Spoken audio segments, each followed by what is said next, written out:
Right. Bismillah ar-Rahman ar-Rahim. Assalamu alaikum wa rahmatullahi wa barakatuh. Alhamdulillah Rabbil Alameen. Wa salatu wa salamu ala ashrafil anbiya'i wal mursaleen. Nabiyyina Muhammadin wa ala alihi wa sahbihi ajma'een. Amma ba'd. Last week we finished off with the Seerah on the Al-Isra wal Mi'raj, the journey, the night journey of the Prophet sallallahu alaihi wasallam, and his ascension to the heavens to meet the prophets and also have a meeting with Allah subhanahu wa ta'ala. We ended that after about 3 weeks of or 3 sessions, 3 classes. What I forgot to mention was the observance by the Prophet sallallahu alaihi wasallam of Al-Jannah and Al-Jahannam.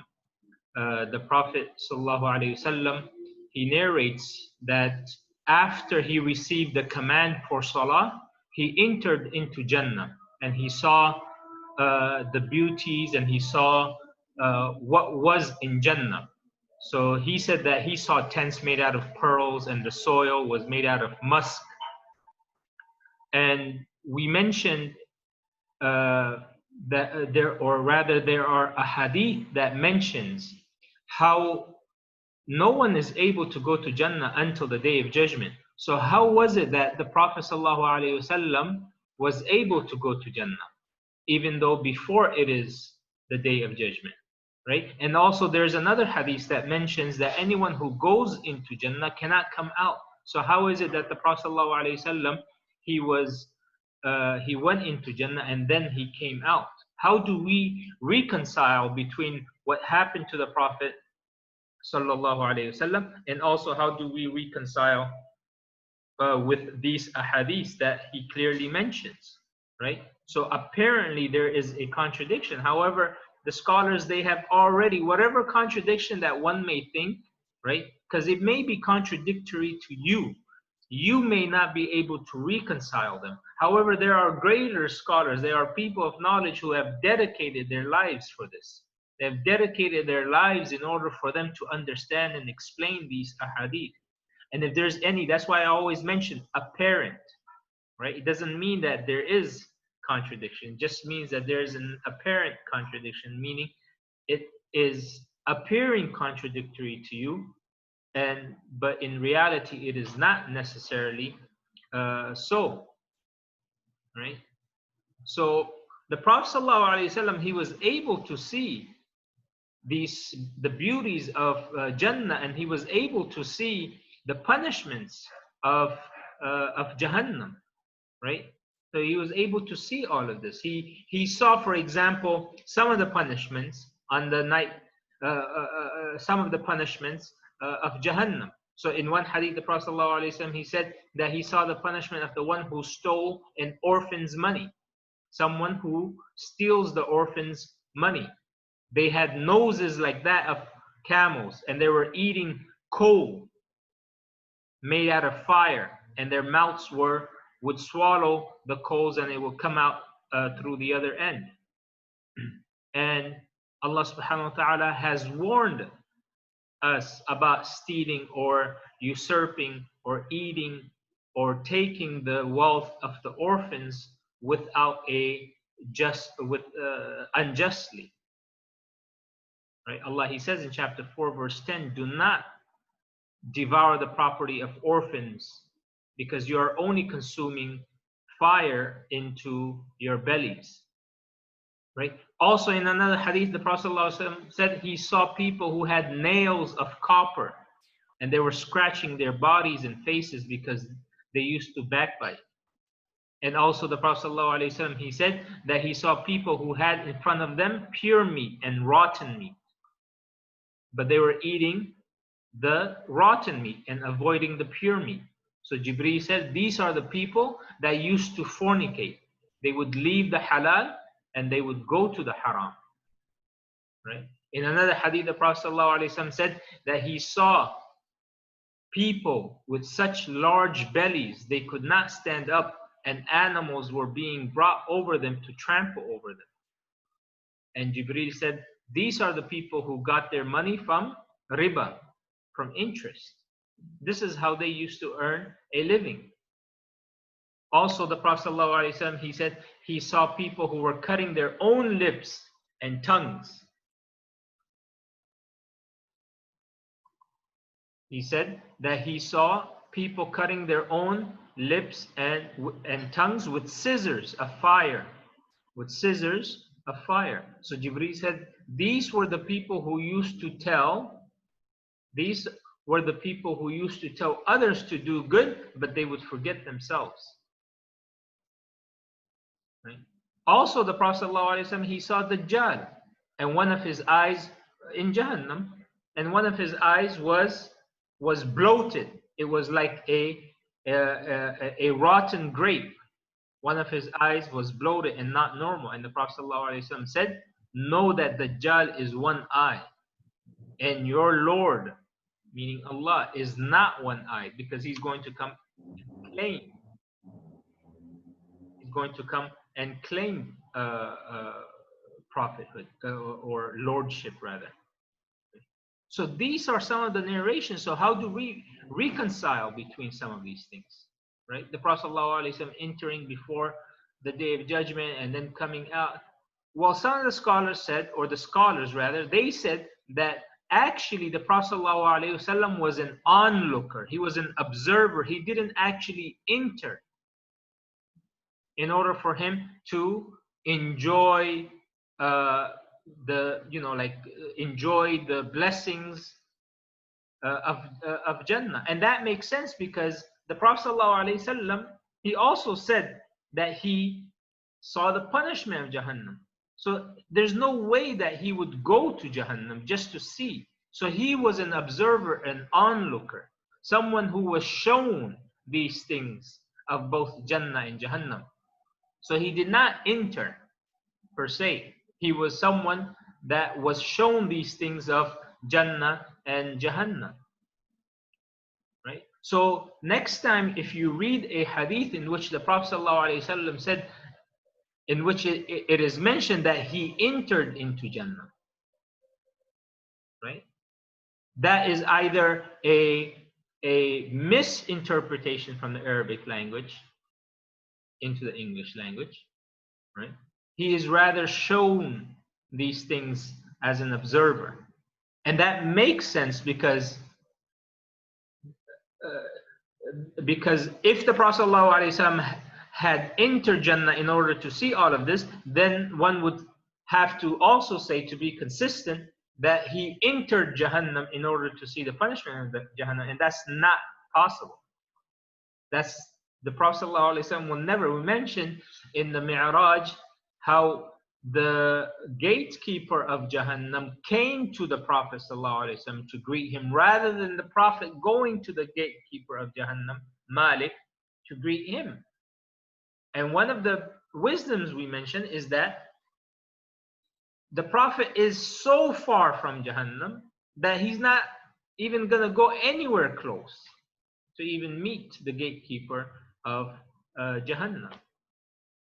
So the Prophet ﷺ, he returns to Mecca and he mentions the story to some of the people, and I've already mentioned what had happened and how Abu Jahl tried to mock him, and how Abu Bakr radiallahu anhu confirmed or believed in him, called him that he's the truthful. And ever since then, Abu Bakr was called as-Siddiq, because anything the Prophet ﷺ said, he believed in it right away. So Allah said, you are the truthful one as well. You are as-Siddiq. Okay. So now we move to a time after the Isra and Mi'raj, and that is that because we mentioned how the Prophet, we mentioned the uncle of the Prophet ﷺ, Abu Talib, right? He died in the month of Ramadan, in the month of Shawwal, right? And the Isra and Mi'raj took place sometime right after that. Now it is Dhul Hijjah, the time of Hajj rather. So now you have all of these you have all of these different tribes coming to Mecca to perform the Hajj.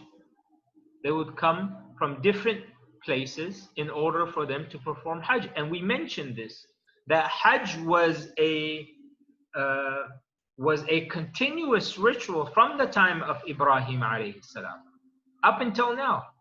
Of course, they've changed some of those things, but Hajj was always present. It was something that was known to even the pagans because they came from his lineage, from his family.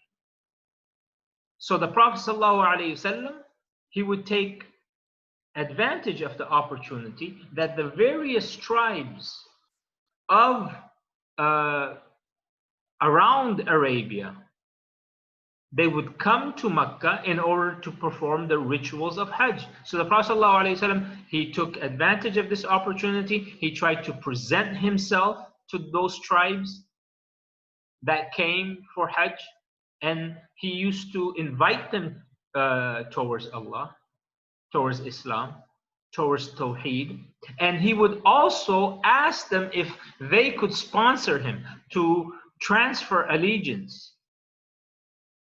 Okay? This was something that was very rare. It wasn't very common, but nonetheless, it did exist. That some person, for whatever reason, it may be for he had a feud with his own tribe, he had maybe a marriage in another tribe, so he would ask that tribe to go ahead and accept him as their own, to accept it. So in our terms, we could say that the Prophet ﷺ was seeking, and this is for lack of better term, political asylum, right? He was seeking a place where he could actually go and continue his da'wah and ask the people to accept him and to transfer their allegiance.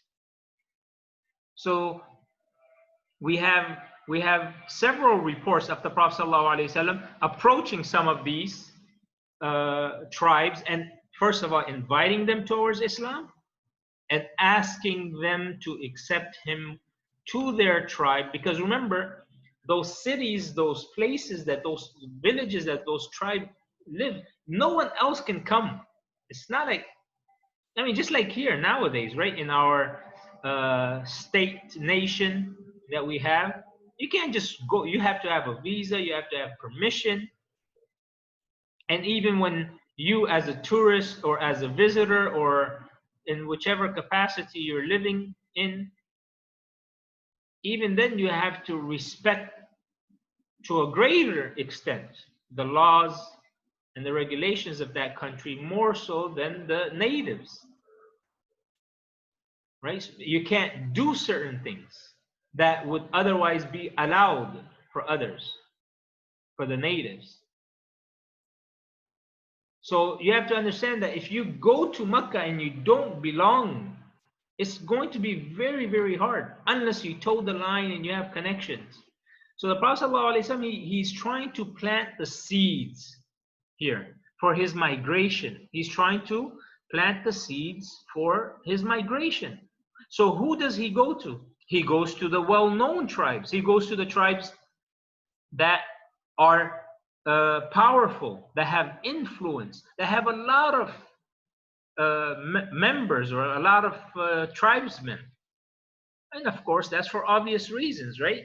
Because he wants to, if he gets a large tribe on his side, that's going to increase the number of Muslims. That is going to be a deterrent for anyone else opposing him to leave there, because then he's going to have their protection. So many things that we can deduce from that. Nonetheless, the Prophet ﷺ also approached smaller tribes because he's a prophet of Allah. He's not going to go to the elites. He's not only going to go to those who are powerful and at the expense of the weak. He's not only going to go to the people that are rich and famous at the expense of the poor. He's not only going to go to big people and leave the smaller people. In fact, the first people that he or the first people that accepted Islam were the weak and the poor, right? Or rather, I should say, the majority of them. Of course, there were some notable, respected, and wealthy individuals of Mecca that accepted Islam, like Abu Bakr, like Uthman, like Abdurrahman ibn Auf, like Sa'ad. But the number of weak and poor people. So the Prophet ﷺ, he never forgot about them. So if he passed by a tribe that was just a few people that came for Hajj, he didn't ignore them. He would go. And that tells us that if you are doing da'wah, you don't only do da'wah to people that are wealthy, that are the elites, that are influential. You do it to everyone. Okay? So the Prophet ﷺ, he approached one of the tribes, and that is the tribe of Kinda. The Kinda. Now, he used to have Abu Bakr radiallahu anhu. Abu Bakr radiallahu anhu was an expert in tribal knowledge or in genealogy, right? He used to know the various tribes because he used to do trade and business with these people. He was well acquainted with the various tribes. So the Prophet ﷺ would go with Abu Bakr to a tribe, and when Abu Bakr would enter into their tents, he would ask them, Mani al-Qawm. That's a very respective or a polite way of asking, who are you guys? Right? Which tribe do you guys belong to? And then they would say, we belong to such and such tribe.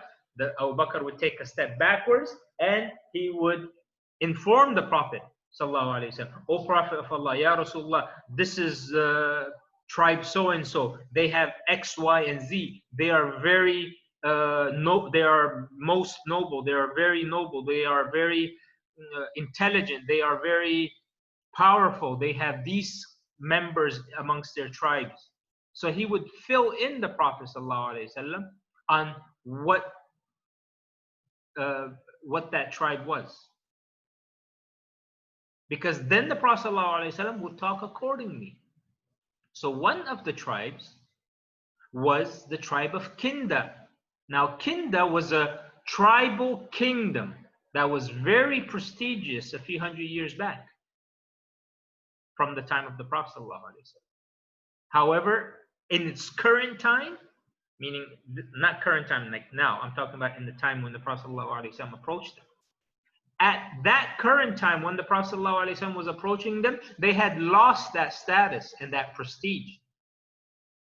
But nonetheless, they were still a big tribe. So the Prophet ﷺ, he approached one of the chieftains of Kinda, and the chieftain, he listened very attentively and carefully, and then said, this is a very interesting message. Come with me. I want to take you to some of the other chiefs. What you said to me, say it to them as well. So the Prophet ﷺ followed him, and he preached the same message to the others. So the man who took the Prophet ﷺ, he would say, oh, my fellow tribesmen, if we were to take this matter from this young man in his late 40s, from the Quraysh and adopt him, we will have a message through which we can conquer the other Arabs. So this guy, this chieftain from Kinda, he's thinking from a political perspective because his tribe was very prestigious. It was politically very well off. It was powerful, but it lost that a while back ago. So he is trying to gain back that glory and be a ruler over the other Arab tribes. And he saw that as an opportunity with the Prophet ﷺ. So he's telling the other chiefs to think not in terms of religion, but in terms of politics and power. So then he said to the Prophet ﷺ, if we were to follow you and then Allah gives us victory over your enemies, will you give us control of this affair after you? Meaning, can we be your successors? Will we be rulers after you? So the Prophet ﷺ said very wisely and very accurately, he said, the kingdom belongs to Allah, and Allah gives it to whomsoever He pleases. Okay? So the Prophet ﷺ, he said this very wise statement to them because he realized that these people are not actually interested in the message, but rather they are interested from a political and from a power-grabbing perspective. So he is not attracted to this group anymore. So the chieftain, he said, so you're asking us to follow you, to stick out our necks, to shed our blood for you, so you can go ahead and conquer the other Arab tribes, and then once you have conquered it, that you will take the kingdom and you will not give it or share it with us, and we cannot inherit it after you? This was basically what they understood from that wise statement of the Prophet ﷺ. Why? Because that was their whole thing. That was their whole goal. Politics. They did not find any use in a message that would not give them power. But look at the sincerity, the firmness. The sincerity, the firmness of the Prophet ﷺ.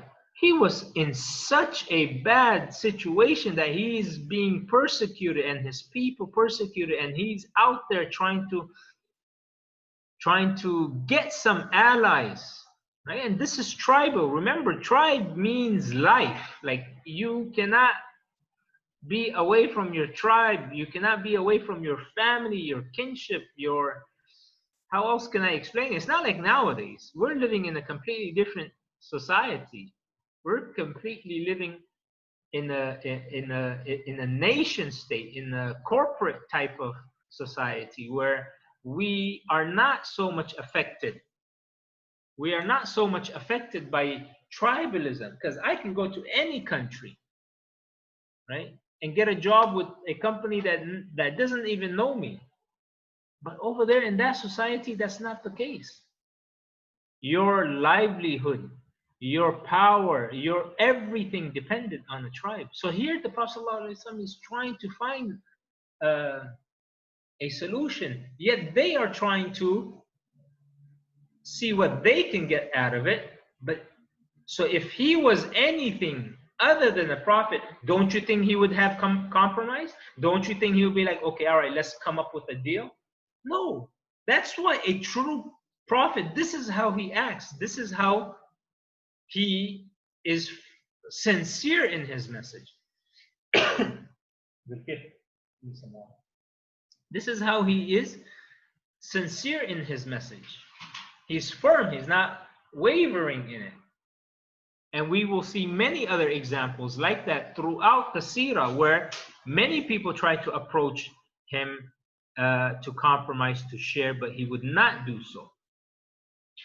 And in such a delicate situation, the Prophet ﷺ is also not sharing or compromising. So then the Prophet ﷺ, he moves on.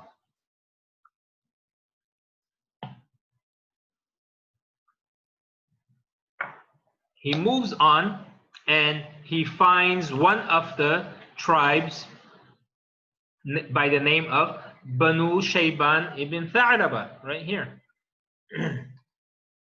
Banu Shayban ibn Tha'laba. So the Prophet ﷺ, he goes, and again, Abu Bakr radiallahu anhu, he asks them, who are you? And they say, we are Banu Shayban ibn Tha'laba. Then Abu Bakr, he leans over to the Prophet ﷺ and he informs him, who are Banu Shayban ibn Tha'laba? Okay, so Abu Bakr, he's preparing the Prophet ﷺ and introducing them to him. And then the Prophet ﷺ is introduced to Banu Shayban. And they ask, what is your matter? What do you want from us? So the Prophet ﷺ, he told them, he spoke, he said, we have come here to invite you to the worship of Allah alone, and that you reject the false gods. And we also ask you to accept us, take us into your tribe, because the Quraysh have been arrogant and evil and prevented us from spreading the speech of Allah, and Allah is self-sufficient, the praiseworthy. Meaning, I'm asking for your help, but Allah does not need your help. You see, that's honor, that's izzah. I'm the Prophet of Allah, and there's no doubt, even if you guys don't believe in it, I'm the Prophet of Allah.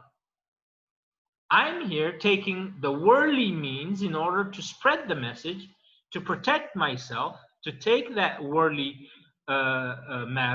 means, protect myself, protect my followers, seeking a tribe that can accept us so we can spread Islam both to that tribe and also outside of that tribe, while having and enjoying their protection. So the tribal leader said, is there anything more? And the Prophet ﷺ, he recites some Quran to them, which basically is telling them to do good, not to do bad, to be kind to your parents, be kind to your kinsmen, treat your kids good, do not kill your children out of poverty, out of fear of poverty.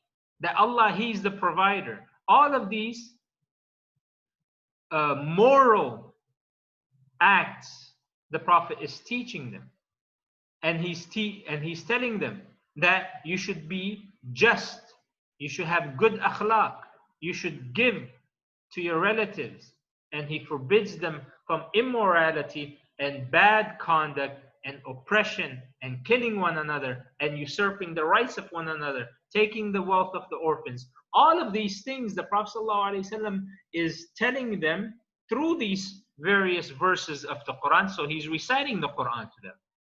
So the chieftains, they're all listening. And so they said after he's done, you have indeed come with good, and you have called us to the best of morals, and the Quran and the Quraysh have lied against you. What does that mean, the Quraysh have lied against you? What it means is that the Prophet ﷺ was, the Prophet ﷺ, or the Quraysh was already on a campaign to defame the Prophet ﷺ. So they were actually, they actually beat the Prophet ﷺ to some of these tribes by going to them. And who was the main instigator? People like Abu Jahl and Abu Lahab. They already visited these tribes, and they would go to them and say, there's a young man from amongst our tribes. He is he's going to be calling you guys, or he may call you guys, just like he's called so many other people, to some weird religion. Don't listen to him. He's like this. And they would, he's a sahir, he's a magician, he's a soothsayer, he's someone who has gone mad, he's a poet, whatever they could make. He has gone against our ways. He has gone against the ways of his forefathers. He claims that they are in Jahannam, and he's on the, like, they've already went on this this defaming campaign against the Prophet ﷺ. And so when they actually heard the message directly from the Prophet, this is what they have to say. That what you're telling us is very beautiful, is very good. You're calling towards good stuff, morals. You're telling us to do good. There's nothing that an upright human being can say, no, being good to your parents is not good. Like, there's nothing that they found in his message actually that would be in accordance to the lies made against him by the Quraysh. So they are aware of the things that the Quraysh that he is being persecuted by the Quraysh. So this shows you that the Prophet ﷺ, he is in such a situation with the Quraysh that they are actually beating him to these tribes to go ahead and beating him in order to defame him, to name call him, to ruin his reputation. So that way, if he was to go, then they would have already this negative perception of him and not even give him the chance to say anything to them. So they would say, the Quraysh have lied and your message is indeed righteous, and what you're calling us towards is acts of goodness. Okay? So one of their elders, he stood up and he said, I have heard what you have said, O member of Quraysh, and I feel if we leave our religion and embrace your way after a first meeting, this will be a hasty decision and it might cause us harm. We also have left people behind whose advice we haven't sought. So I think we should wait and you should wait, and we shall return and you shall return next year. And then this elder, he referred to their military leader, Muthanna ibn Haritha. He said, what do you think? What do you say? Okay. What do you say? And so their military chief, he said, what our elder Hani has said is true. We will not be hasty, and we have treaties with two other groups of people. We have treaties with our neighboring Arab tribes, and we have a treaty with the Sassanid Empire, the Persian Empire, the Kisra. The Sassanid Empire, which is the Sassanid Empire was one of the most powerful empires. It was a superpower. Even the Romans were scared of them. Even the Romans were scared of them. In fact, it was even suggested that the Romans should give up certain parts of the lands in order to please the emperor of Persia, so that way he wouldn't advance onto their land. So they were thinking about giving Damascus away, Jerusalem away to the Persian Empire. But subhanAllah, Allah subhanahu wa ta'ala, he willed that it should be fallen to the Arabs, to the Muslims. Okay. So what he's saying is that we don't have any worries for you as far as the Arabs, because we can handle the Arabs, no problem. But we are worried because of this superpower, which is right at our border. We're right there. We're living. We are a border tribe, which means that we are living, and we are the first tribe, or we are the closest tribe to the Persian Empire. So if they get upset with us, we are the first one to be annihilated. We are the first ones. So we don't have the cushion of like a buffer zone. Like how you guys are well inside Arabia, whereas we are in the northeast, closer to the Persian Empire, and that was a superpower of their time. So the Prophet ﷺ, he understood their predicament, and he said, your response has been fair, but Allah's religion will only be helped by those who embrace it fully, because he's saying that we won't help you.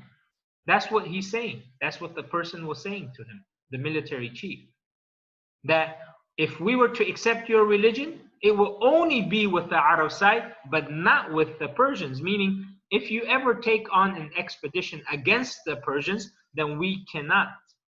The Arabs, no problem, we can handle them. But the Persians, we can't. So they declined very politely, right? They wanted to compromise, but the Prophet ﷺ said that your response is a fair response. Your response was a very polite response that I got. it's only fair enough that you would go and seek the advice of your other chiefs. However, the religion of Allah will only be held by those who embrace it fully. So before leaving the Prophet ﷺ, he said, what if I were to tell you that this matter of Kisra, Allah will grant you victory over their kingdom, and you will enjoy their land and their money? Would you accept? And one of the younger ones said, yes, of course. But the elders couldn't believe this. This is an amazing prophecy, right? That the Romans couldn't even do anything about them for so many decades. They were afraid for 400 years rather. The Romans were always in conflict. They were afraid that if they didn't have this Damascus and Jerusalem, right? If they didn't have those under control, that the Persians would make their way all the way to Europe. So in a way, Damascus and Jerusalem was like a buffer zone. So that way it would slow down. These were all war zones between two major superpowers, just like what's happening right now, right? You have some of these Muslim countries that are being used as proxies, proxy wars between some of the superpowers. And who gets hurt? The Muslims, not them.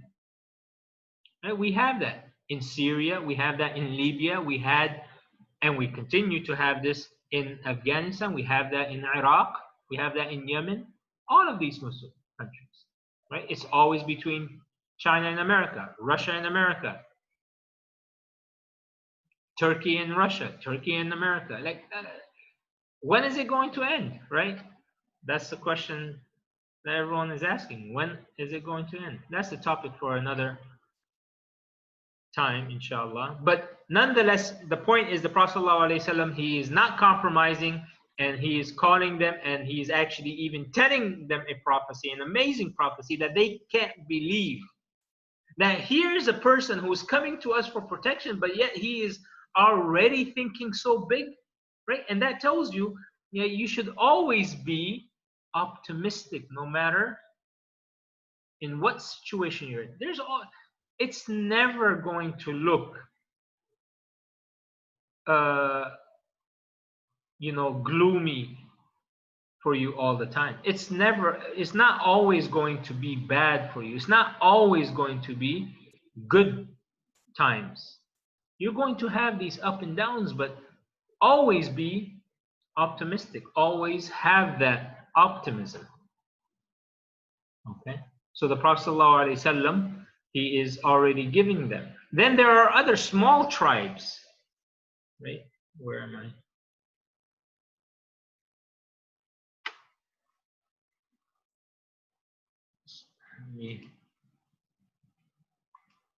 There are other smaller tribes of that has come from other parts. Yet when the Prophet ﷺ, he would pass by them, of course he wasn't very familiar with them, but he wouldn't leave them off. He would go ahead and visit them and call them towards Islam. And there's one particular tribe, a very small group, that came from Yathrib. Yathrib was the former name of Medina. So when the Prophet ﷺ, he passed by this small group of people from Yathrib, the Prophet ﷺ, he wasn't very familiar with these people, even though he visited that city maybe once or twice in his lifetime. Because remember that the Prophet ﷺ, he had some relatives there from, a couple generations ago. Meaning his father's grandmother was from Yathrib, if you guys remember. From, I think, the first or the second lesson that we had on Seerah, we mentioned how the Prophet ﷺ grandfather, who was from Mecca, right? He married a Yathrabi, a woman from Yathrib, from what is now known to be Medina. So the Prophet ﷺ had some relatives, but he wasn't very familiar. And Yathrib consisted of three main groups. Three main groups. You had two Arab tribes, and you had one large group of Jews. You had a large group of Jews. So you had a group of Jews, and then you had two Arab tribes, and they were called, and this is important for you guys to take note of this, because we are always going to refer to these tribes once the hijrah is made, because once the hijrah is made, you need to be familiar with these two names, and they are called the Aus and the Khazraj. The Aus and the Khazraj. Now these tribes, they were rivals to one another. They were always fighting, right? And right now they were in a state of war with one another. And they would always make alliances with the other tribes of the Jews. So you would find that some of the tribes of the Jews would ally themselves with the Aus, and some of the tribes of the Jews would ally themselves with the Khazraj, and then they would fight amongst themselves. What was the fight about? It was over things like, land rights, watering rights, because Medina at that time, or Yathrib rather, it wasn't called Medina yet. Yathrib at the time was a flourishing oasis. It was just like, it's not like what you think of Medina, Yathrib to be like right now, where it's just desert, it's nothing there, there's no water, it was a flourishing oasis. It was green, it had water, rivers and canals and like everything. Date palm trees. It was something that was not like any other city in Arabia. And the Prophet ﷺ, he did prophesy that a time will come when it will return to being an oasis. A time will come when it will. So Arabia, or rather Yathrib, was not just some dry land and there was nothing there. No. And Jews will not go to a place where there's no like money or opportunities for money or for business. So they settled there 600 years, 500 years, some of them 300 years. That place, and there was another place by the name of Khaybar. So these were the two cities that the Jews settled, and that was the largest settlement outside of Jerusalem and outside of Yemen. Okay, these two cities. In any case, the Prophet ﷺ, he met these groups of people, and these people would eventually they would eventually become Muslims, and they would convert.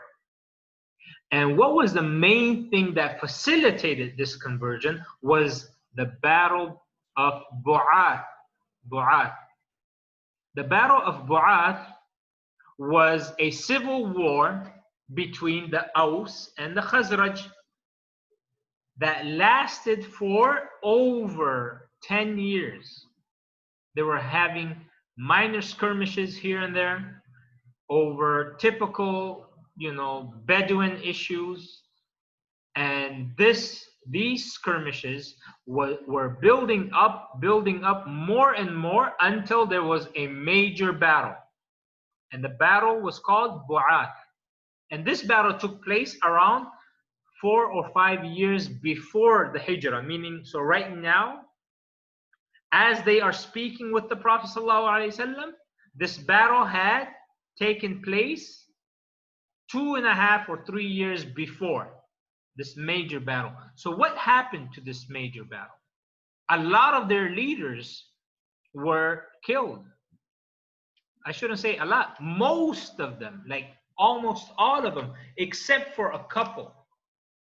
So what does that mean? That means now you have a newer generation who are young, fairly young, and they are open-minded, and you have a generation who is sick and tired of wars, and they're sick and tired of, because they were raised, right? You have the newer generation. So let's say a person, he's 10 years old, he lost his uncles, he lost his father, he lost his elder brothers, right? And that war was going on for over 10 years, 12 years.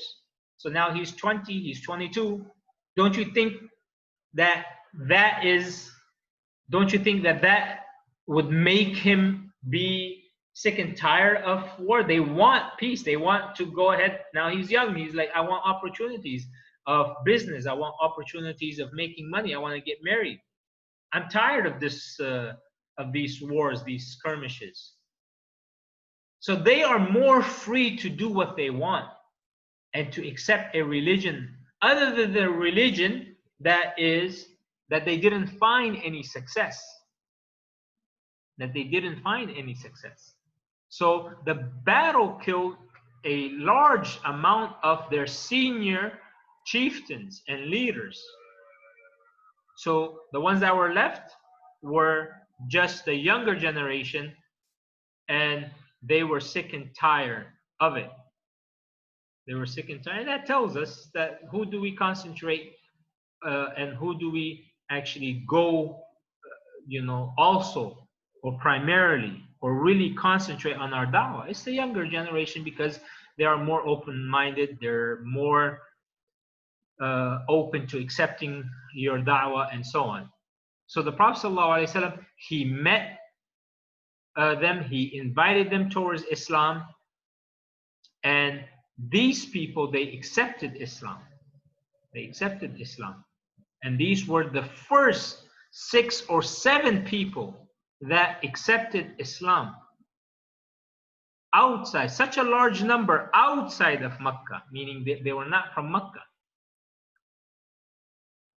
All right.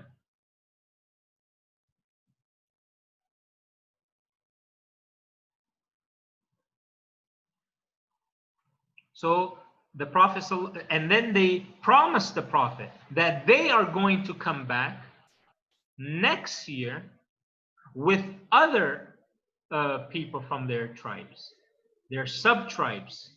So the Prophet ﷺ, he is given this assurance that they are going to come again.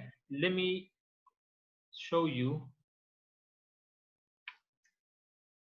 I had some pictures here with yeah, so just to kind of show you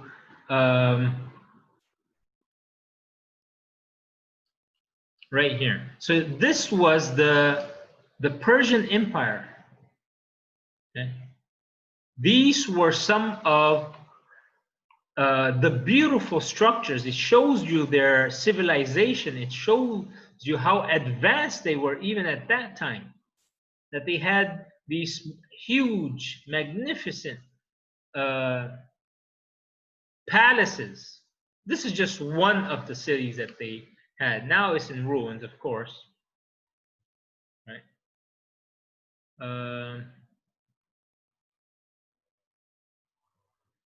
This is one of them. There was another picture, actually. If you could. It was a. Yeah, so this was the Sassanid Empire right here.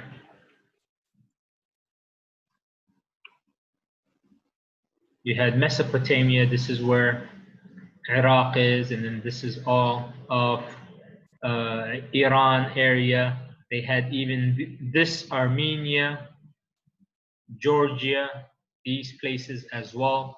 The Black Sea is here. The Caspian Sea is here on the right. So it's a huge empire. All right. Okay, let's.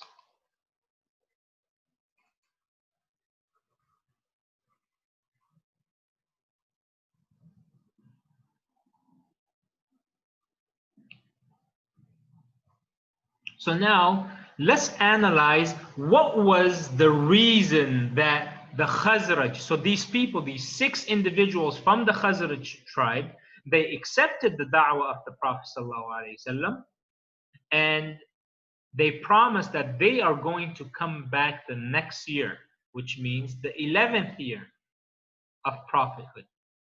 Remember, they were invited on the 10th year of prophethood, or the da'wah, 10th year, Dhul Hijjah, which means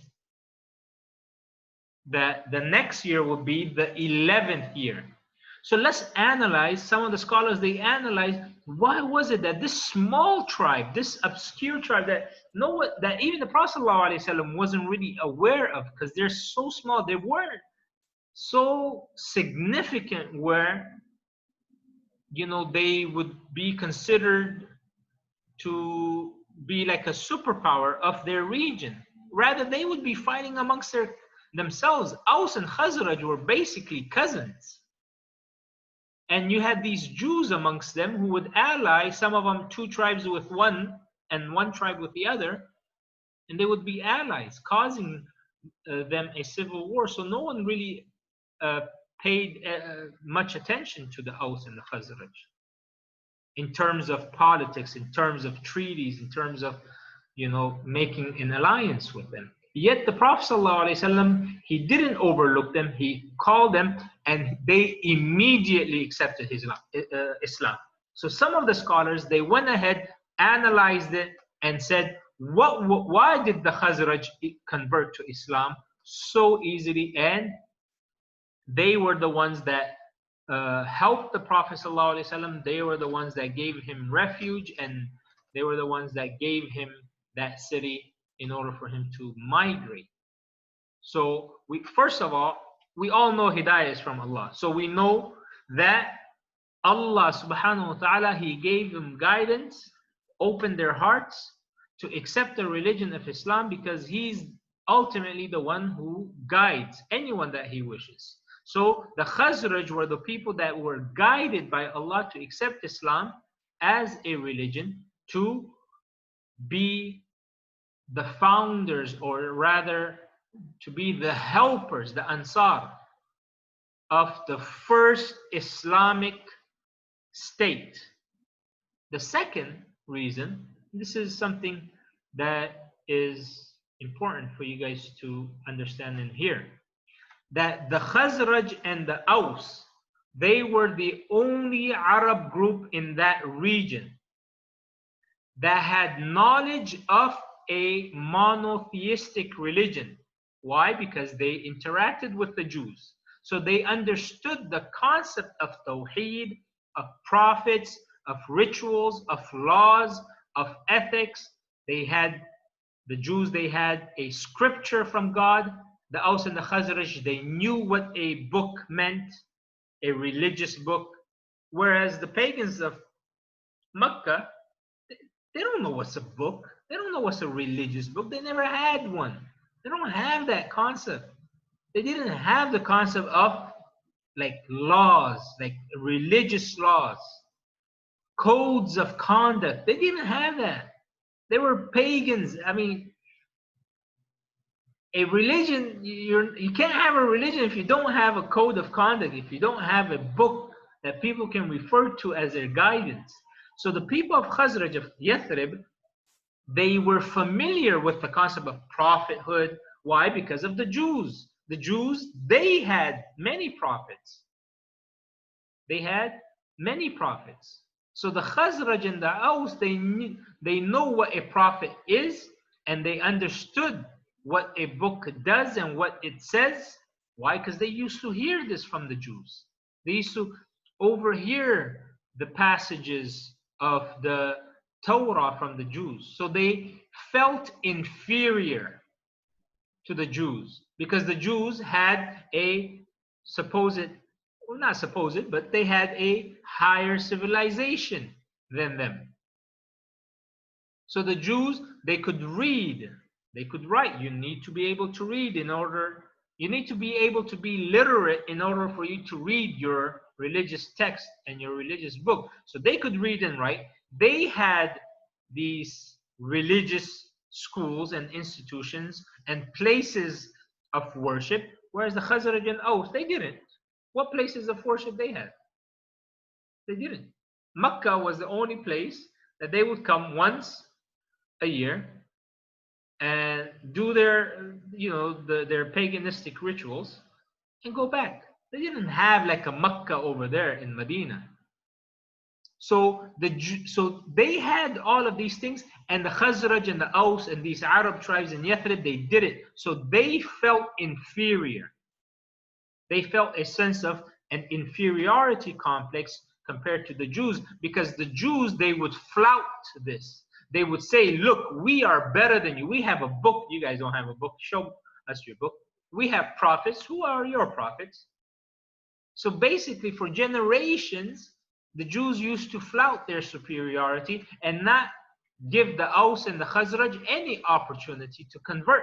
Because if they were to convert, then they wouldn't have that edge over them, because now they would be like them. So this type of flouting, of arrogance, actually worked against the Jews. The Khazraj now understands Tawheed. So when the Prophet ﷺ is calling them towards Tawheed, towards the oneness of Allah, they're able to understand it. It's not something that is alien to them. They understand this. When he says about the Quran, a book from Allah revealed, these are terms that is very familiar to them.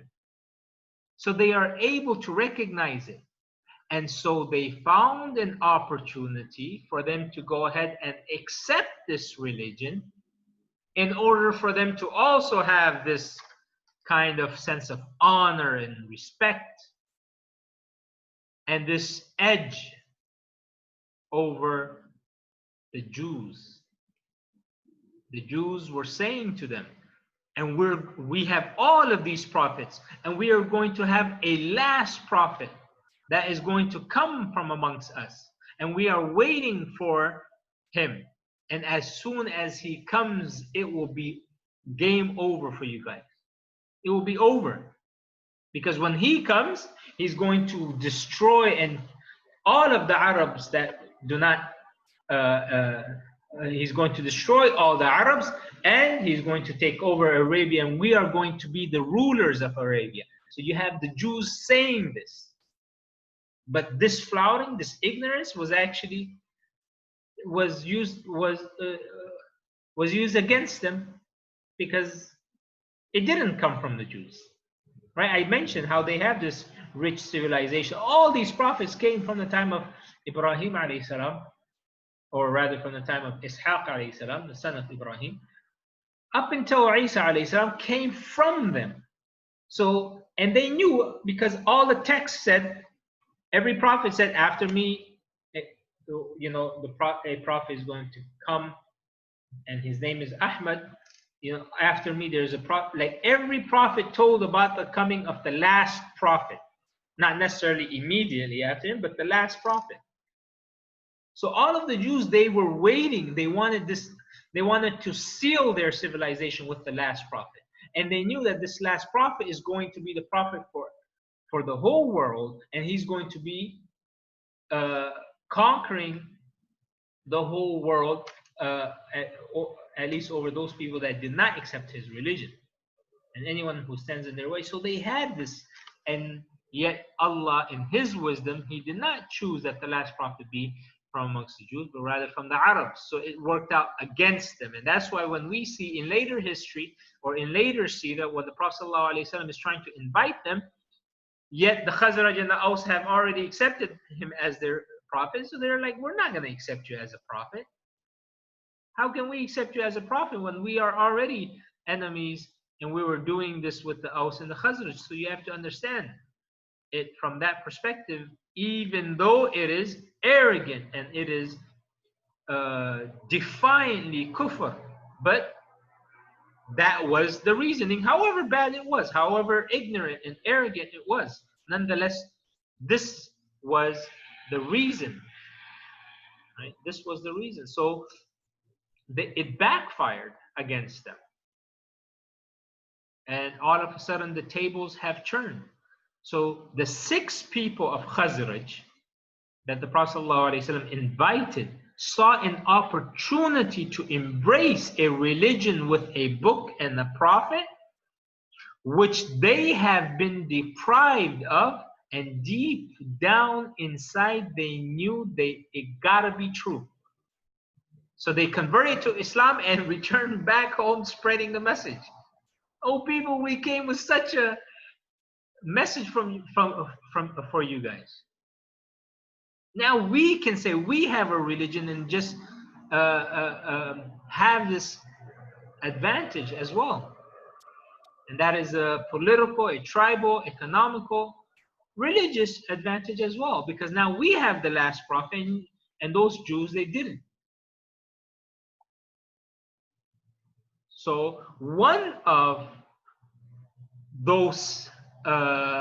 the 6 were very famous. You guys may know them. Jabir ibn Abdullah. Jabir ibn Abdullah, you will hear many of his hadith. Like Abu Huraira, for example. No, Abu Huraira was not from amongst the 6, but I'm saying that Jabir bin Abdullah, he was as famous of a hadith narrator as Abu Huraira. Right? So if anytime you hear Jabir bin Abdullah, you should know that he was one of those 6 people that accepted. Uqba ibn Amir, As'ad ibn Zurara. Okay? They converted to Islam and they went back and they spread the message until in the next few months, everybody in the city of Yathrib had heard of this new message and knew some of their own had converted. So these 2 main Arab tribes, they had many sub-tribes, right? So each tribe had sub-tribes, just like in Quraysh. You had 9 main tribes, and then each one would have the sub-tribes.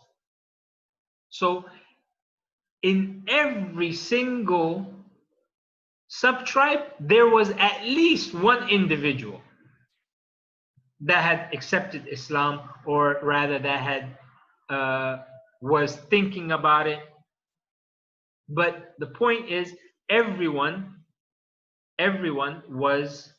has heard about this new religion. So over here we see the sincerity of the Prophet ﷺ. He never looked down. Oh, it's only 6 people.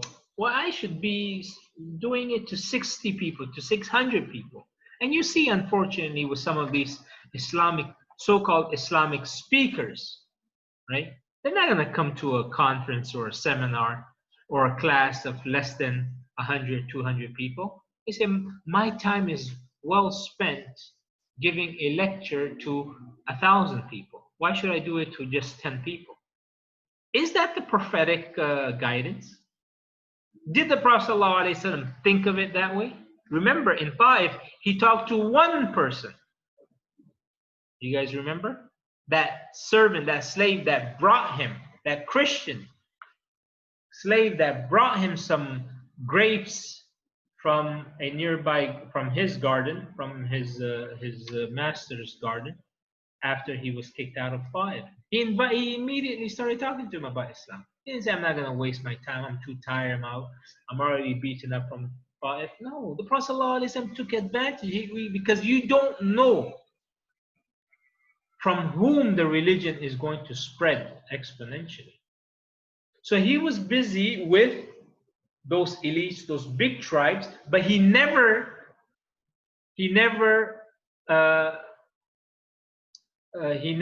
discarded, or he never refused the other tribes, the smaller tribes.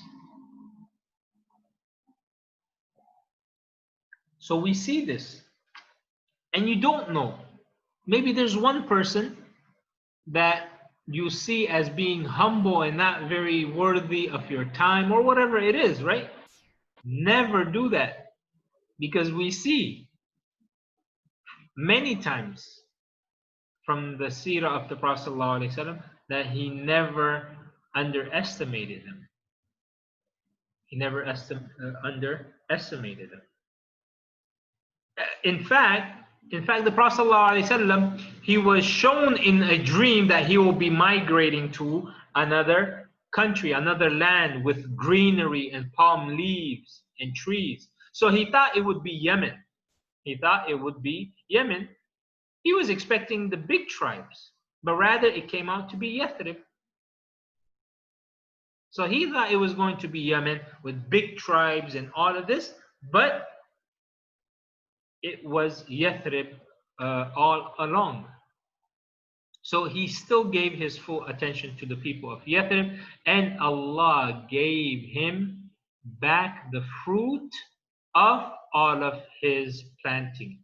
He planted here, he planted there, he planted here, and Allah gave him the fruits of it after a couple of years.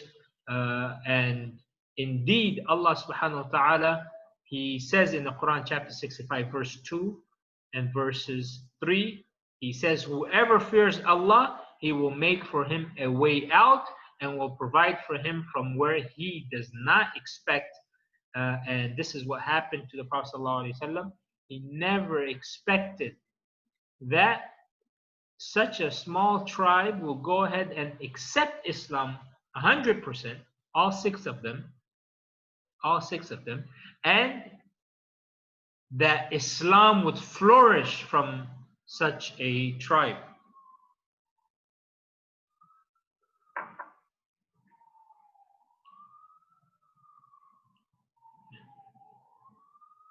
So the next year, they sent a message to the Prophet ﷺ. We're coming for Hajj with 12 people, all of whom have converted. Meaning, so we went back, us 6 people, we doubled in number, and now we are coming. So they sent a message, a letter, a person to the Prophet ﷺ. Now we're coming for Hajj. Now we are 12 people. And let me bring in the next one.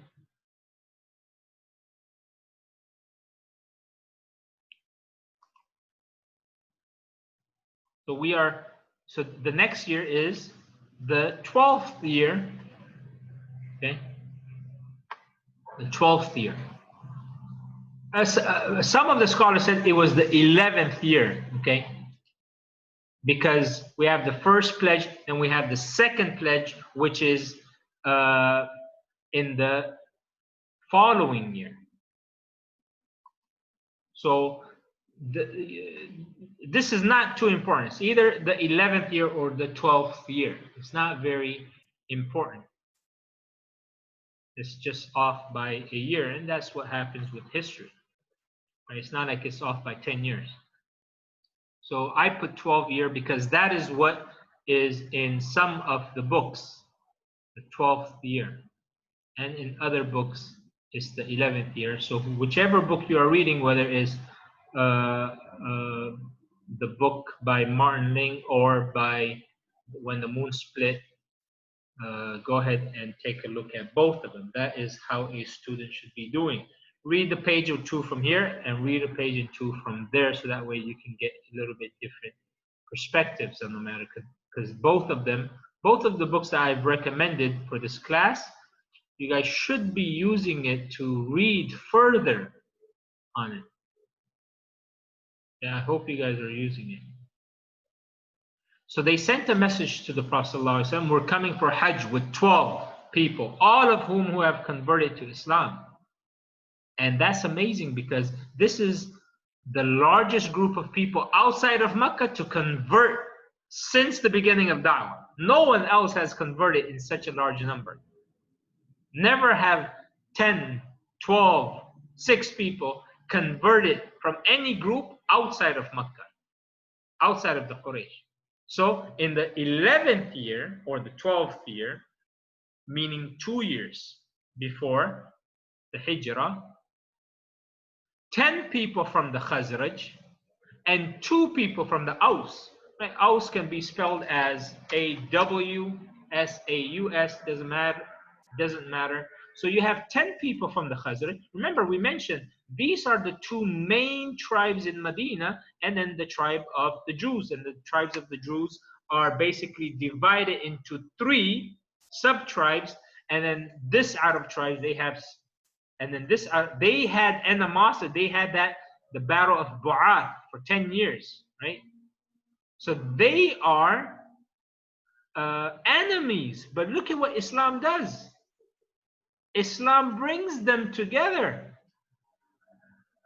You tell me which religion, which other religion does that?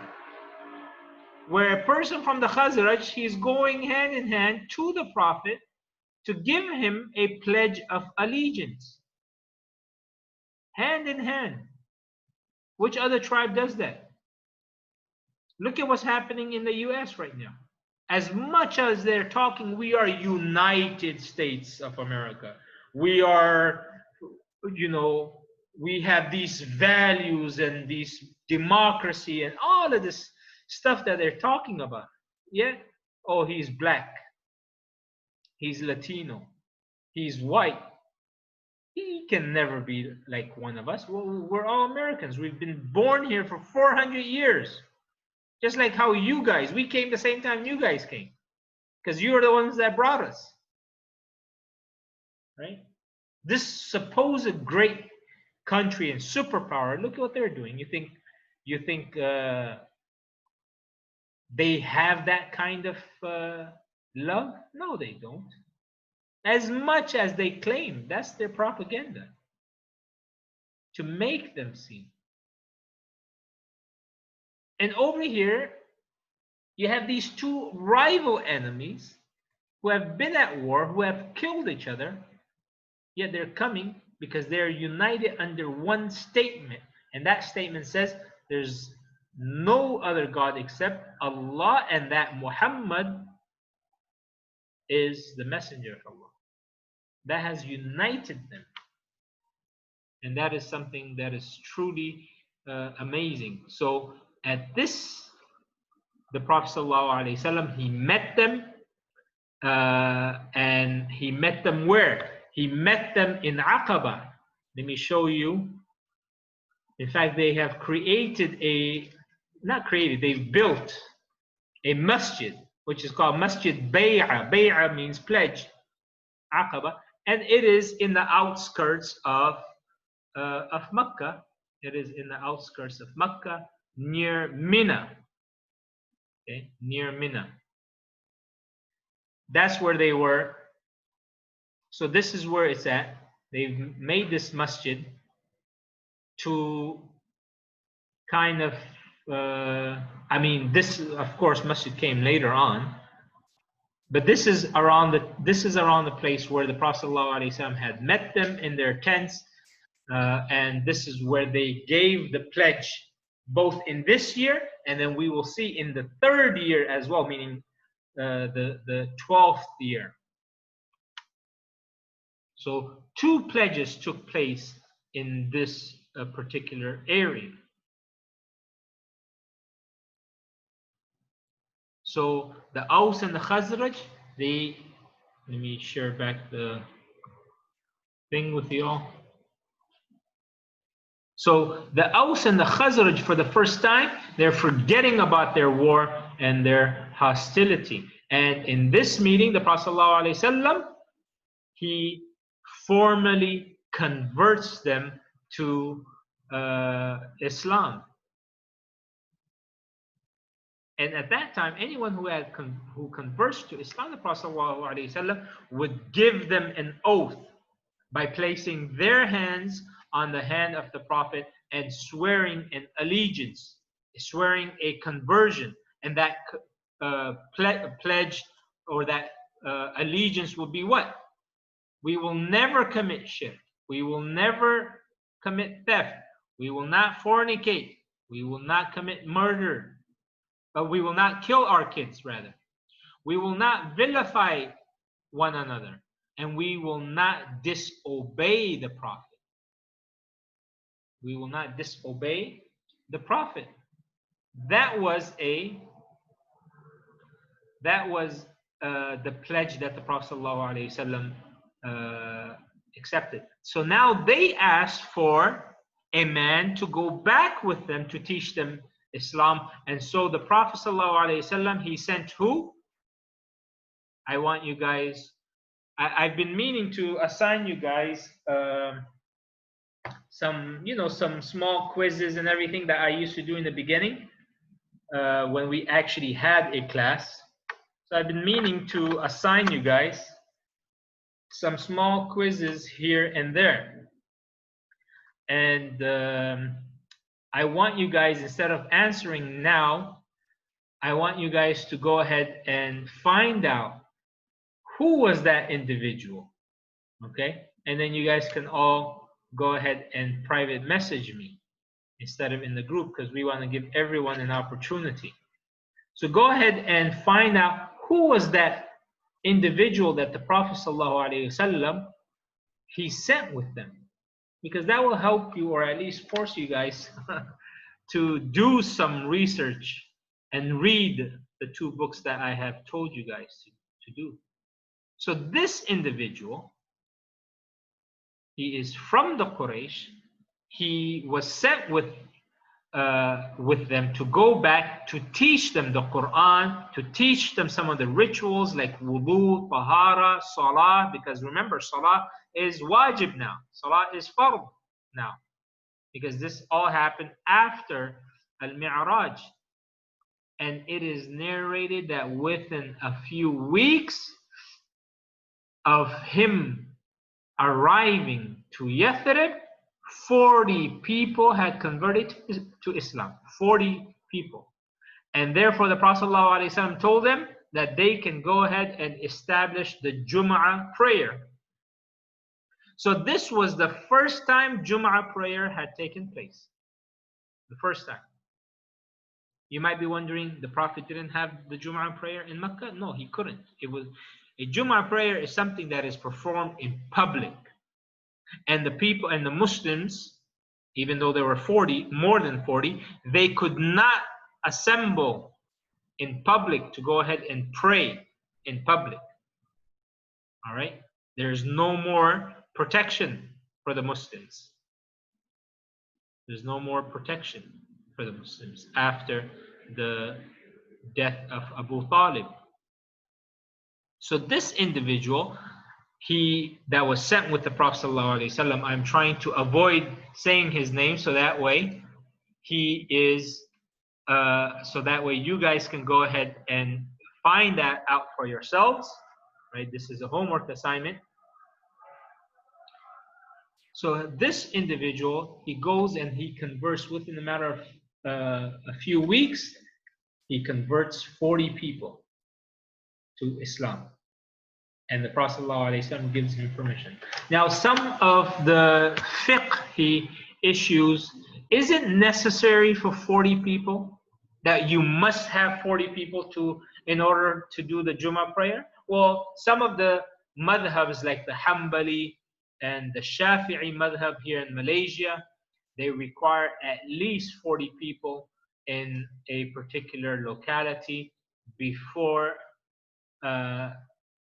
Jakim, or before the religious authorities can give them permission to be called a masjid or a surau even, and they base that because of this incident.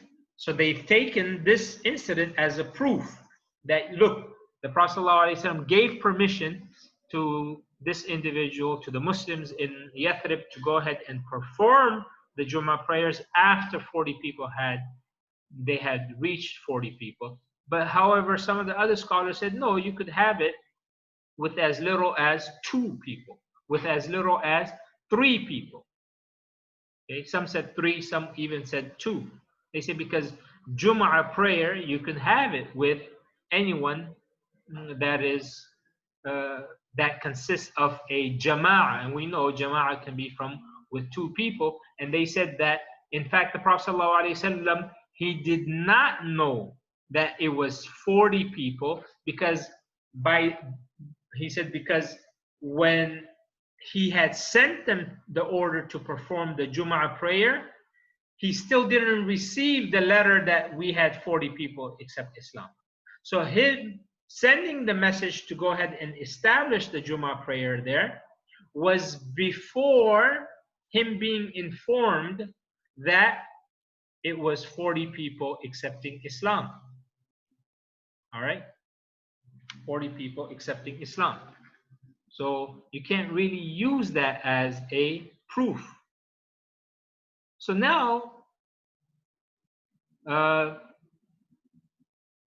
every single sub-tribe of the Aus and the Khazraj, these are the main tribes, and the sub-tribes of the Aus and the Khazraj, they had at least one household that became a Muslim. At least one. And there's not a single locality, or there was not a single locality of Yathrib except that there one or more household that had embraced Islam. So the conversion, there were two main conversions that led to a mass acceptance of Islam. And these two main conversions were the leaders of the Khazraj, the young leaders, rather, I should say. Remember, the real leaders, or the elders, they had all been killed in the battle of Bu'ath. So these two young individuals, namely Usayd ibn Hudayr and Sa'ad ibn Mu'adh, these two individuals, they were young, they were looked upon as the upcoming leaders of the Khazraj.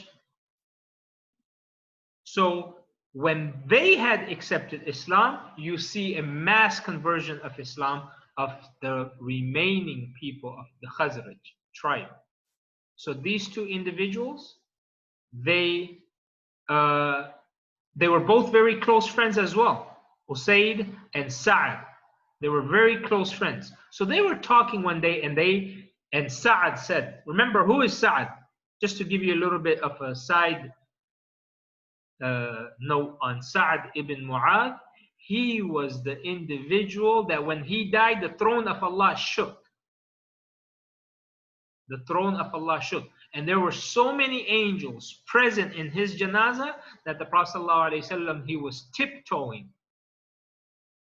And the Sahaba asked him, why are you walking in such a manner? He said, I'm trying to avoid stepping on the angels. There's so many angels that he could see, so that he was trying to, subhanallah, avoid stepping on them. So he was tiptoeing. That's how many angels. That was who Sa'ad ibn Mu'adh came out to be, that the arsh of Allah shook of anger because he was killed, or he died of his wounds after the battle of the Confederates. Okay. So, and who was Usayd? Usayd was someone whom the angels used to come down to listen to his recitation, because that's how beautiful it was. That's how beautiful it was. Once he got scared when it happened, the angels came down and his animals got agitated, and so he got worried, and he went to the Prophet ﷺ, and he was like, this is what's happening. Every time I read the Quran, my animals get agitated. I get clouds come over my place. What's happening? And so the Prophet ﷺ said, these are the angels of peace, of rahmah. These are the angels of rahmah, of mercy. They are coming down, bringing down peace with them and mercy. And they're coming down to listen to your Quran. So this is what happens, or this is what happened to them. This is the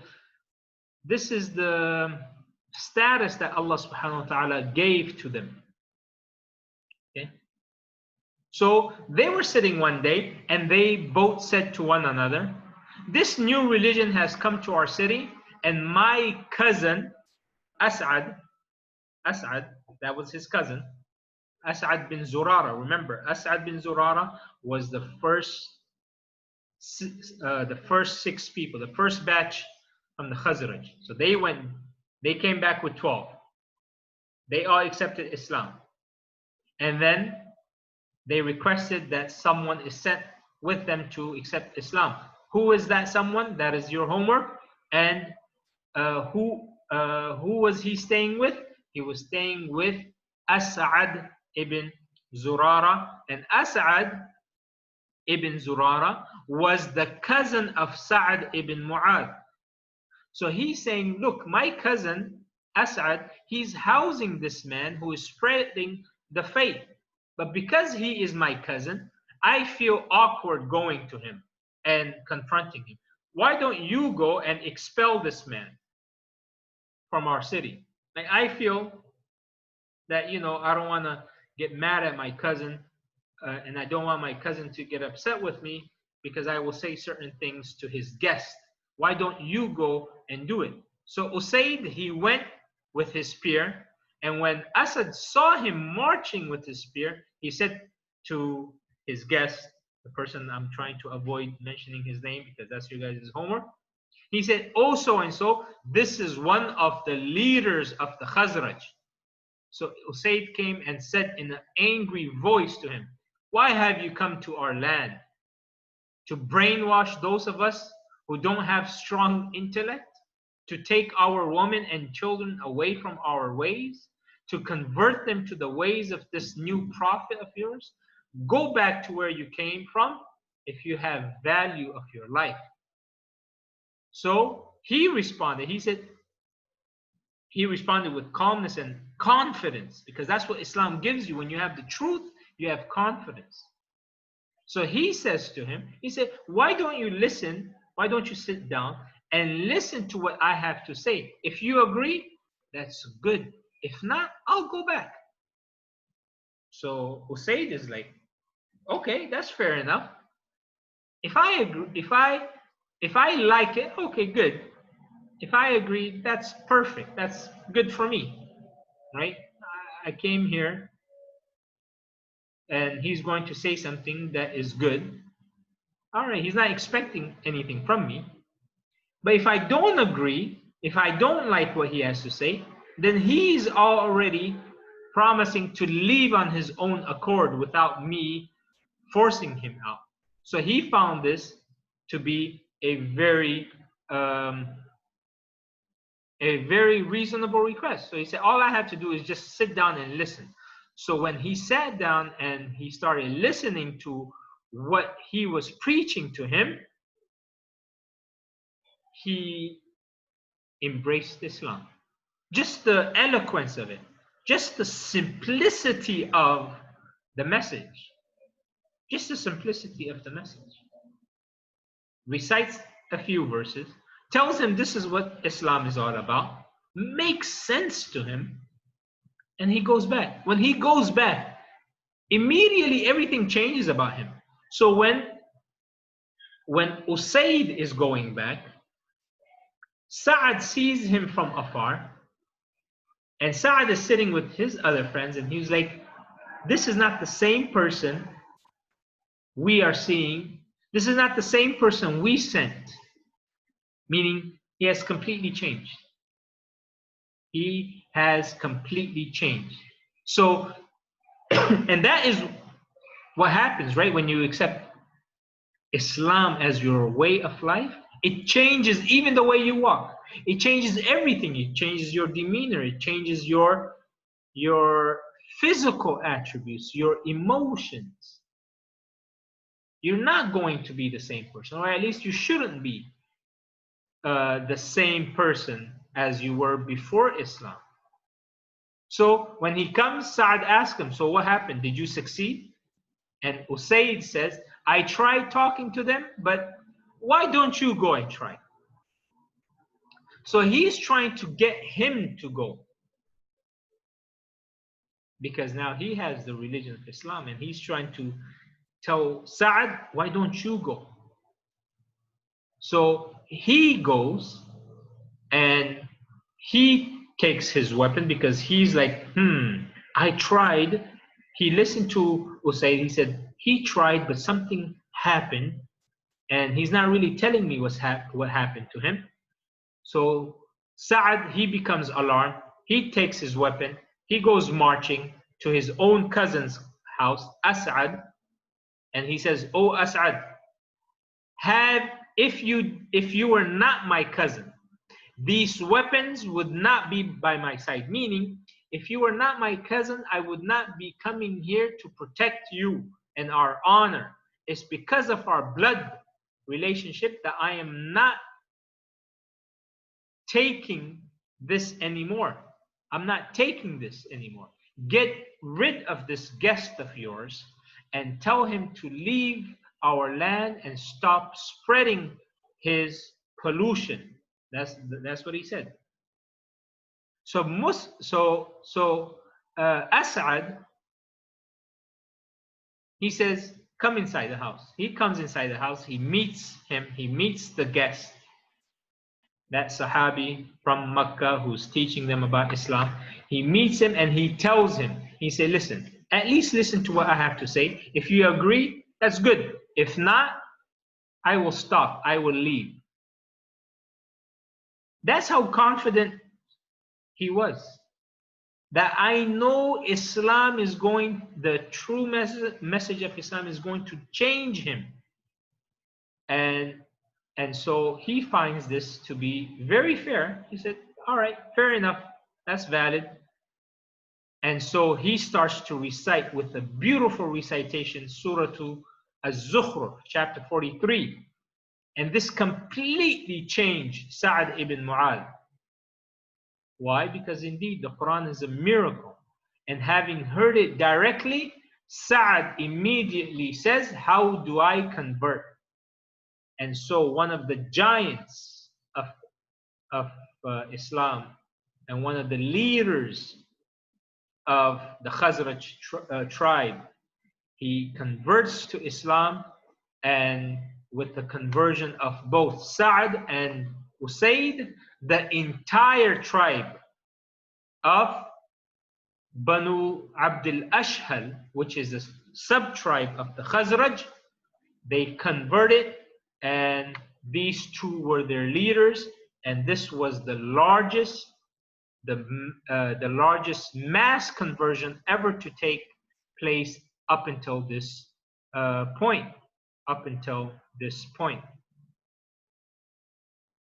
Okay? Now, what happened the next year? Okay? We don't have much about what happened between year 10 and 11 and then 11 and 12. Okay, so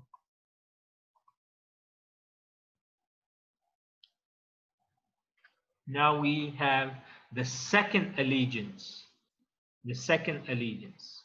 So this ambassador, the first ambassador of Islam that the Prophet ﷺ he sent, he converts a good amount of people of Yathrib, that in the 12th year, right? Remember, sometimes some of the books say 12 and some said 13. So don't be too caught up with the years, with the dates. So in the 12th year of the da'wah, meaning 1 year before, 1 year before the hijrah is to occur. In fact, a few months even before the hijrah takes place, 75 Muslims, approximately 75 Muslims, 73 men and 2 women. They came to give allegiance to the Prophet ﷺ in Mecca. And this bay'ah was called the second pledge, Bay'atul Aqabah Athaniya, which was the pledge of allegiance of Aqabah, because it took place in Aqabah. Athaniya means the second. So it was the second. It took place in the place of Aqabah, which is near Mina, and it happened. Now it's 75. The first was 6. Then the first was 12. Okay. Now it's 73 men and 2 women. So in 1 year, can you imagine that this ambassador of the Prophet ﷺ, he is able to convert 75 people, or rather, he's able to bring with him to Hajj 75 people, because that wasn't the complete picture of how many people accepted Islam, because there's at least 3 people at home for every person that he brought with him to give allegiance. So you could say that there is 250, 300 people at Medina, at Yathrib, who were also Muslims, but he only returns to Mecca with around 75 people who were newly converts at his hand. And you might be asking, why like 75 is such a one number? Why 75 people in such a short amount of time, in just 1 year? Right? There's no persecution. You have to understand, there's no persecution of the Muslims in Medina, in Yathrib. There's no persecution of them, unlike in Mecca, where someone becomes a Muslim and everyone sees how he gets persecuted, so the others, they think twice about accepting Islam. In Medina, it is freedom. Why? Because first of all, because most of their elders have died, because usually the older people are stubborn and they're going to be reluctant, and you have to listen to your elders and so on. They're all dead. It's all the young people. Why should I listen to you? You're my age. There's really no leaders. They're nominated to be leaders, but they really don't have that standing in the community as of yet.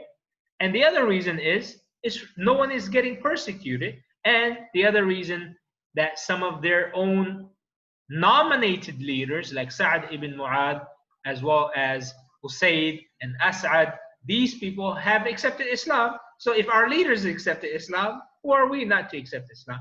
And I've mentioned this before, that when a leader accepts Islam in such a tribal society, you would find, most likely than not, just like here in Malaysia, in Malacca, the leaders accepted Islam, the king, the sultan accepted Islam, and you find the rest of the society accepting Islam as well. Generally speaking, that is how it is in a tribal society. That's how it is. Okay? So around 75 people came, and the Prophet ﷺ, he talks to them, and he says, and he meets them in the place of Aqabah, and he talks to them. Jabir ibn Abdullah, remember, one of the first converts, the 6th people, he narrates that the Prophet ﷺ, he stayed for more than 10 years in Mecca preaching to the people in the Hajj season. And he would ask the other tribes, who will support me so that I can spread the message of my Lord? And he wouldn't find anyone embracing his faith except for a man or two, until finally Allah guided us to Islam.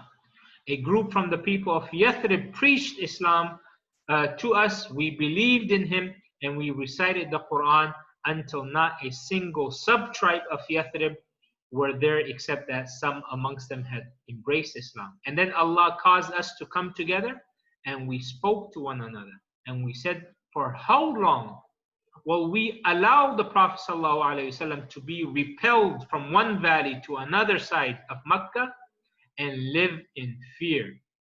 So look, this idea came to the people of Yathrib, that how long are we going to allow the persecution and the bullying of the Prophet ﷺ, that he's turned from one valley to another valley? How long are we going to allow this? Because now he is our prophet. So this idea came to us. Allah gave us this idea. Why don't we take in the prophet? So that way he can come to us and we accept him. We give him protection. We give him shelter. If Makkah don't want him, we want him. So that is one of the reasons that they have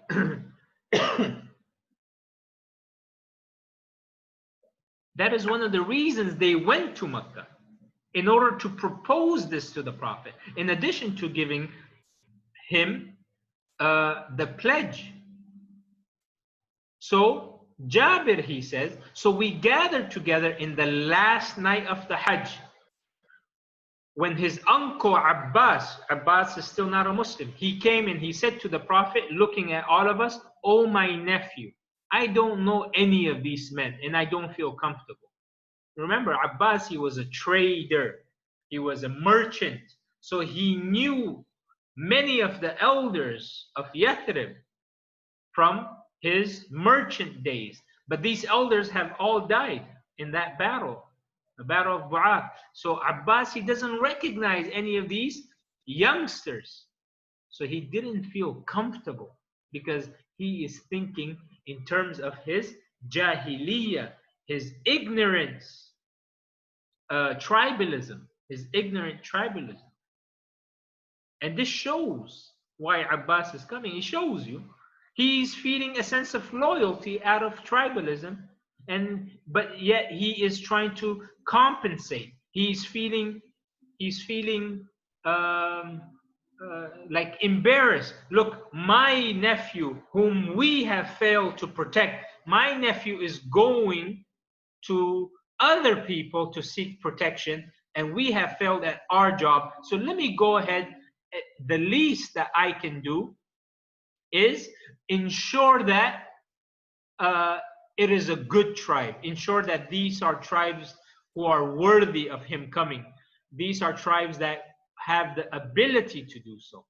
So he's a company. He's not a Muslim, but nonetheless, that's his nephew. And the surprising thing is they're both the same age. Uncle and nephew, the same age. So he's trying to show the others, look, I'm trying to compensate for where we are lacking in terms of a family or in terms of an uncle protecting his nephew. So he's telling them, look, I don't know any of this. Be careful. But that shows you also how genuinely he also loved the Prophet ﷺ with a natural love, even though he was still a mushrik at the time. Of course, he's eventually going to convert, but much later on, 10 years later, 9 years later.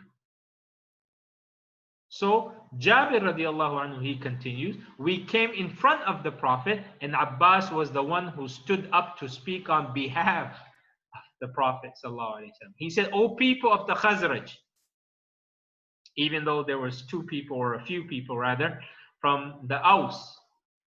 He said, "You know the status of this man amongst us, and we have protected him from his own people, even though we agree with our people," meaning even though we disagree with him, yet we were still able to protect him. He has izzah and he has honor, he has dignity and he has honor amongst us, and he has protection, but he has decided to leave us to go over to you.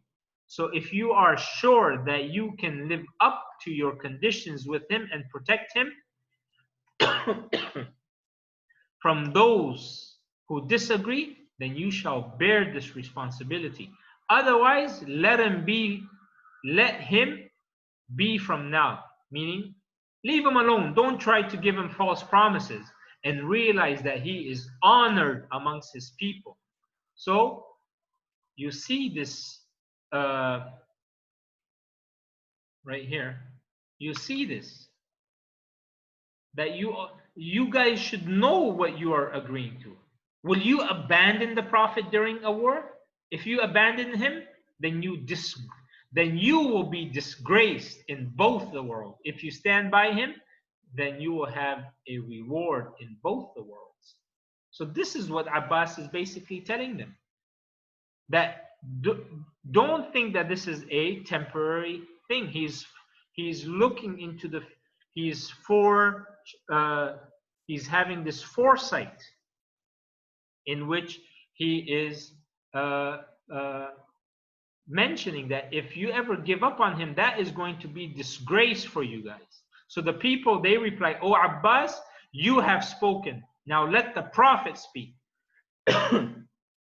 So they said, "Ya Rasulullah, put up the conditions." And the Prophet ﷺ, he stood up and he began preaching about fearing Allah, recited the Quran, and then said, "I shall give you the allegiance in return for protection." Meaning that I will give you the allegiance, I will give you guys the opportunity to give me the Pledge of Allegiance in return that you give me protection, that you shall protect me like one of your own. So one of them, he said, "We are experienced in the arts of war. This is an easy condition. We will protect you no matter, and no one will touch you. Stretch forth your hand and we will give you the allegiance." And so another Ansari, he stood up, right? And he said "O Prophet of Allah, we have ties with the Jews. By accepting you, those ties will be broken and we know it. So once you come over to our side and then Allah gives us victory, will you then leave us and go back to your people?" So look, he's also asking some very direct questions. He firmly believes that this is the messenger of Allah and that victory will come to them. He has no doubt in those. But what he is fearing is that once they have victory, that they will not have a continuous honor of having the Prophet from amongst them. I'm mentioning all of this because you will see in later Seerah how much the Prophet ﷺ is preferring the Ansar over everyone else, even at the expense of their worldly affairs. So he would always prefer the Ansar to be in the front lines, but when it comes to the spoils of war, he would give it to the Muhajirin. And this made some of the youngsters upset. And they said, "Look, we give our blood and our life, and yet the Prophet is not treating us with the spoils of war." And when the Prophet ﷺ heard this, he collected them. He said, "Look, how do you guys feel that the Muhajirin, they go home with some of the spoils of war, but you guys go home with the Prophet of Allah? Like, what's greater, some of this worldly stuff or you taking home?" And the Prophet ﷺ, he was fully loyal to them up until the end, where even when he conquered Mecca, right, he didn't stay in Mecca. What did he do? He went back to Medina. He went back to Medina. He died in Medina. He was buried in Medina. Why? Because that is the promise that they wanted from him. That once Allah gives us victory, once we overtake over your people and everything, will you then abandon us? Will you then abandon us? And so the Prophet ﷺ, he said no.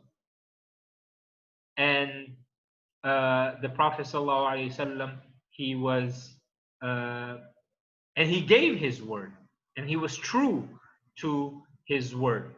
And so they said,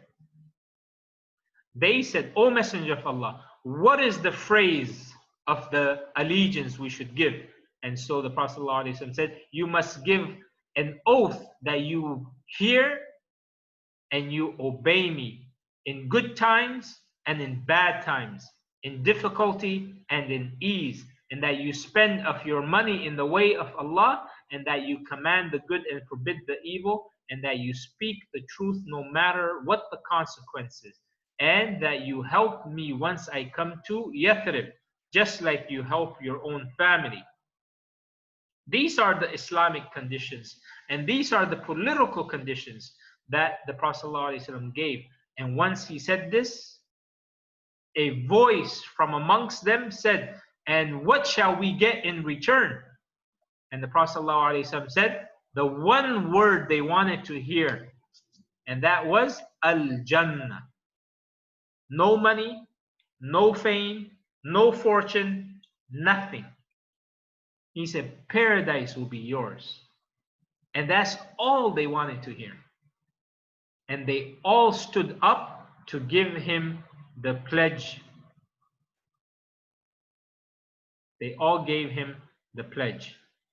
And so when 73 men, they all gave him the pledge by shaking his hand, putting their hand on top of his hand, except for the woman. The Prophet ﷺ never in his life touched the hand of a woman that was not related to him. So he just took a verbal pledge from them. He just took a verbal pledge from them.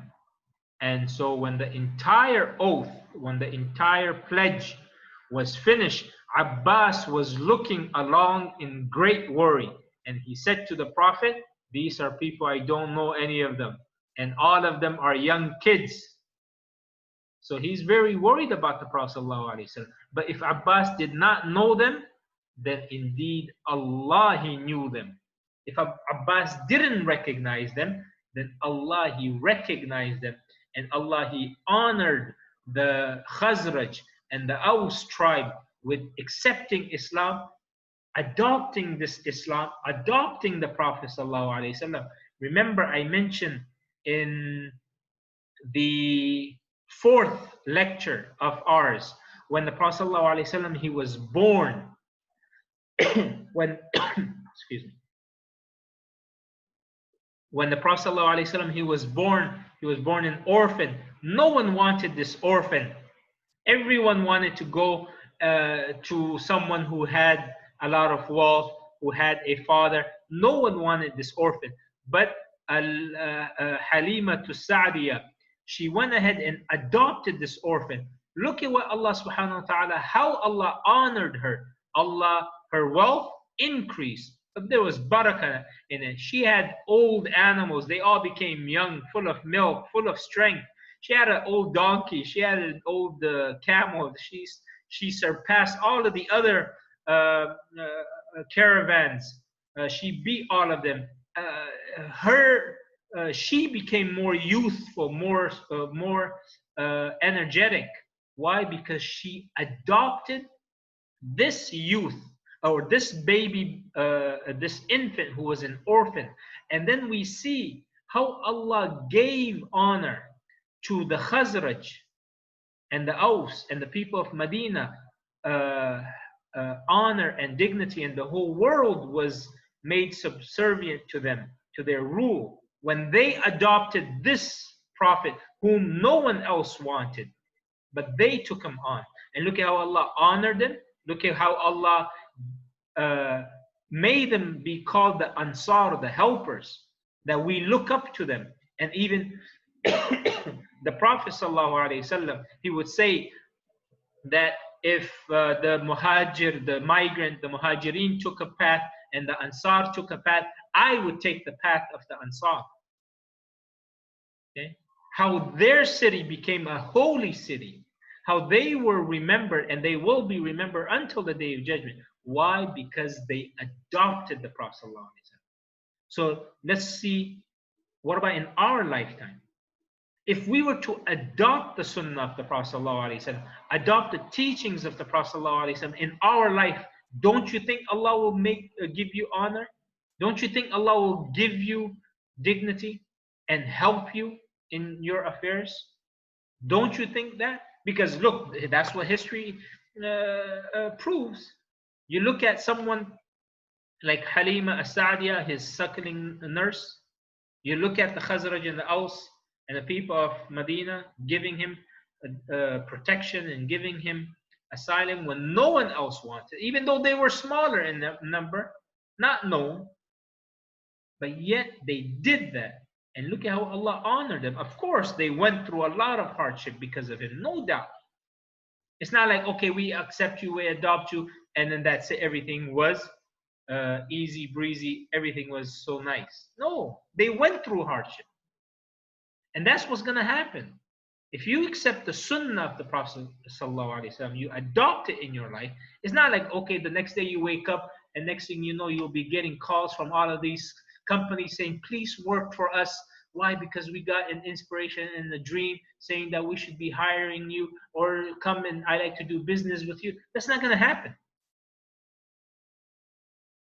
You're going to actually face probably even more challenges and difficulties.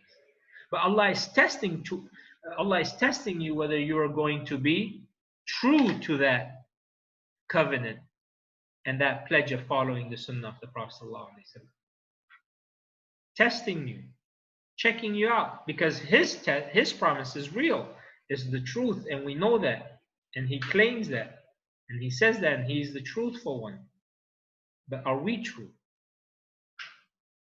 Okay, and you will get it, even if it may be after some hardships. All right. So inshallah, we're done with this. Next week we'll go ahead and talk about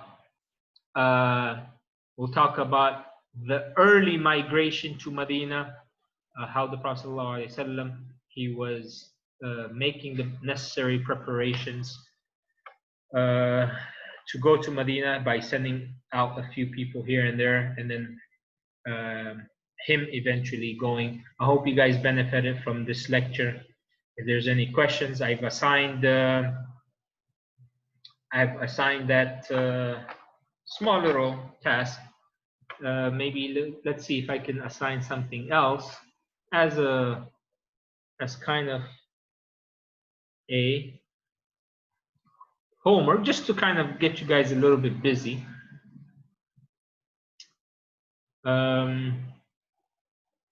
Why don't you guys give me the names of the 6 people who accepted Islam, the first 6 people?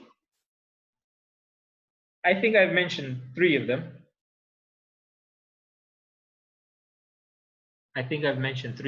Maybe you guys didn't write down their names. Go ahead and PM me, private message me, and give me the names of the 6 people, including the 3 that I've already mentioned, and if I didn't. Because those names are some beautiful names that we